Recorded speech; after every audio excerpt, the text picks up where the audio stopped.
njagala mwebereremu anti bobo nyigide myaka 3 ngoli muwala mukwano okuze. Let no one lie to you until oh 30 which is not old mom mukwano okuze. You're too old to do a sport. Eje myaka oba mukuru. Ne bwebera sports naba kana. Simeon Bowles bagambye ntino at 26 she's the oldest gym. Damn, she's just 26 but they call her she's the oldest bichi.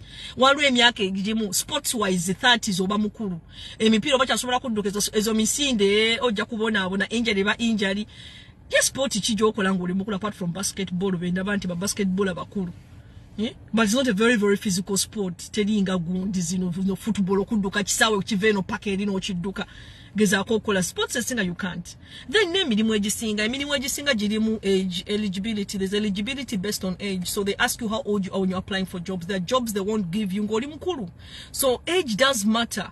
Wale mtu so akola ku myaka egimu. Even immigration banabana bato bango okuleta omuntu waba like the younger ones bango okuleta negeza ko kujano limited nobogeza ko kweta omuntu ngalinda 60s ne visa kwezikaluba bamanya agenda kujja wano agenda kurwala agenda batawanya ababana bato bano ba 10 bikibango okuleta. That's why mubasala emyaka mubalete oba kugamba batwale nga bato isizo kutwala omwana omuto bamanyi bo omuleta nayiga system ajja kubagasa omukadde agenda tugasaji kujja ko turalirira kutawanya ambulance system zaffe omukadde kye wali amwagala. So age does matter. So wotula onogamba which 30 is not too old. Mkono is old. It's old.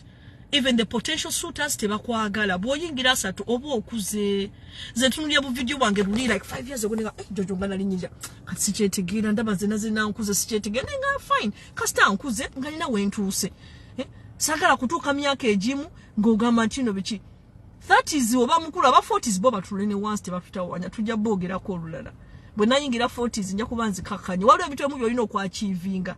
40s olina tula wansi olina kyotugamba.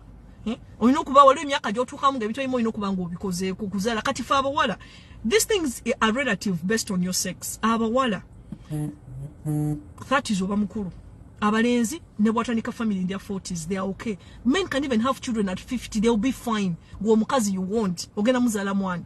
Ogenda kuba ne doctor's appointment 1000 nga balina okukebera amagumba ate kubanga oba mukulu. System ebe ekuze. Omwami wange anoonya banekambaleke bye.